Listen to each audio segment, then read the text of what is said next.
Alguns dias atrás, todo mundo ficou surpreso com a notícia que viralizou em diversas redes sociais. A notícia é que William Bonner iria deixar a Globo e iria morar em Portugal. Você acreditou? Eu também. Todo mundo acreditou. Saiu na revista Exame, revista Veja, no site do Terra. Todo mundo acreditou. Mas quem foi esse jornalista que espalhou essa mentira, que enganou tanta gente? Veja a seguir quem foi e como Bonner reagiu. Sim, Bonner quebrou o silêncio.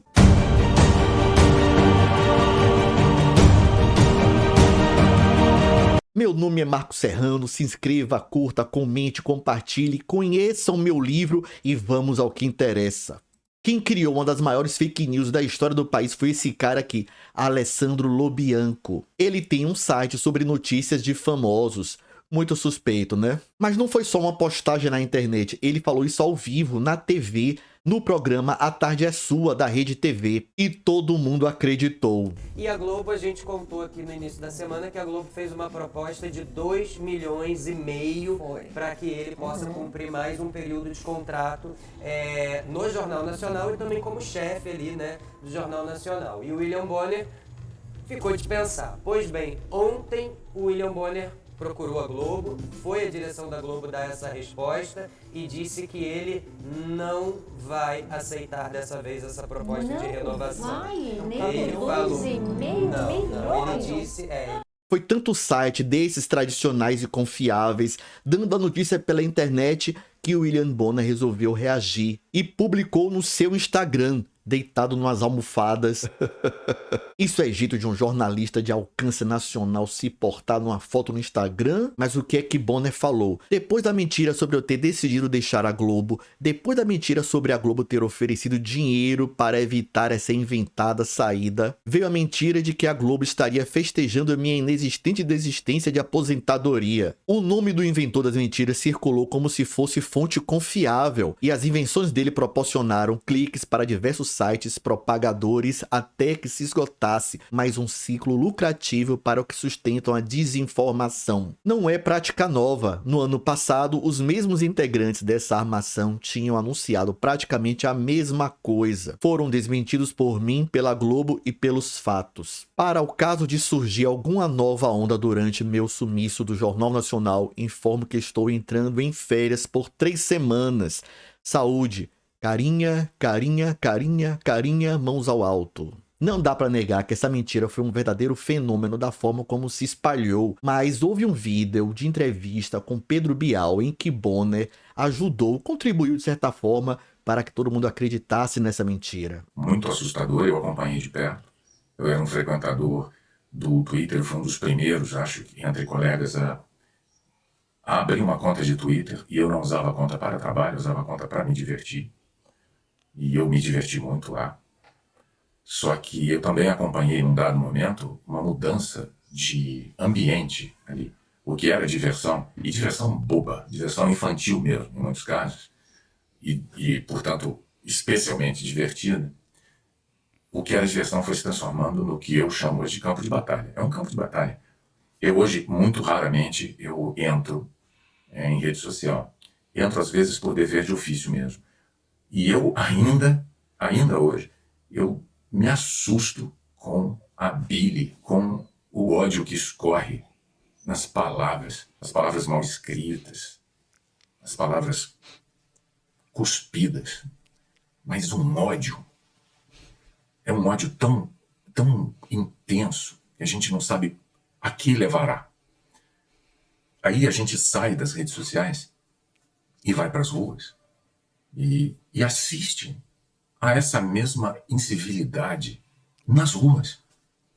Eu tive a oportunidade de ver e de experimentar isso, sobretudo em período eleitoral. A cada eleição vai piorando. Em 2018, a polarização política chegou a um ponto em que a minha presença em determinados locais públicos era motivadora de tensões. E quando eu percebi isso, e percebi isso de maneira muito ruim, dentro de farmácia, dentro de livraria, na calçada, na rua, dentro de padaria, dentro de cinema, verbalmente agredido, insultado, desafiado, dentro de uma padaria, numa manhã de sábado, no bairro da Lagoa, numa padaria, uma cidadã embriagada, às 10 horas da manhã, ela se viu no direito de não apenas me insultar em público e aos brados, mas ela fazia isso a 1,5 de distância do meu rosto.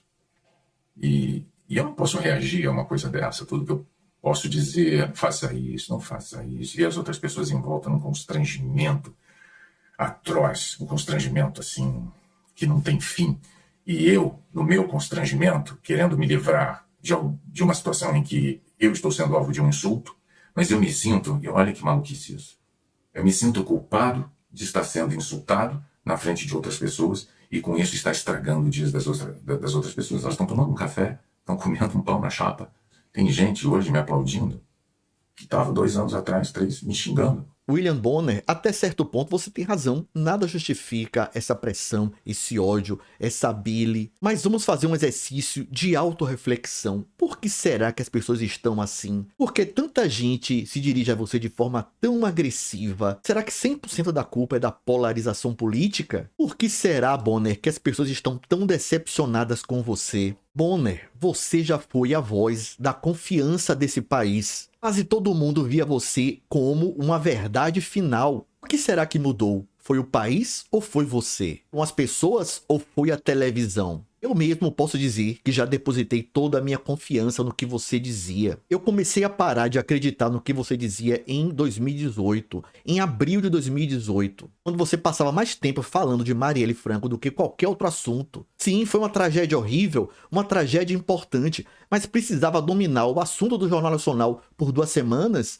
1 mês, 2 meses? Marielle era do PSOL, era um símbolo político e era ano de eleição presidencial. As pessoas perceberam seu viés, Bonner. Sem falar naquela suspeita contra Bolsonaro baseada na fala de um porteiro. Eu sempre acreditei na direita, que fosse melhor para o país. Tô pouco me lixando para Bolsonaro. Eu acho que a direita é mais justa e fará o nosso país desenvolvido muito antes do que a esquerda. Por isso eu fui para as ruas em 7 de setembro de 2021. E o que eu vi lá? Um monte de famílias, crianças, idosos, todos protestando pacificamente. E vi você dizer com todas as letras: hoje aconteceu em todo o Brasil um grande ato antidemocrático. Bonner, eu não vi na rua ninguém querendo algo diferente de democracia. Eu sei que sempre tem os filhotes de ditadura, sempre tem de todos os lados, mas eram minorias absolutas, Bonner. Você chamou em rede nacional metade dos brasileiros de antidemocratas. Será que você entende um pouco melhor por que as pessoas têm tanta mágoa, tanta decepção de você? De novo, nada justifica as declarações odientas na internet contra você ou pessoalmente contra você. E se lembre que você tem um dom da palavra para milhões de brasileiros. Isso reflete o tamanho da sua responsabilidade com o que você fala.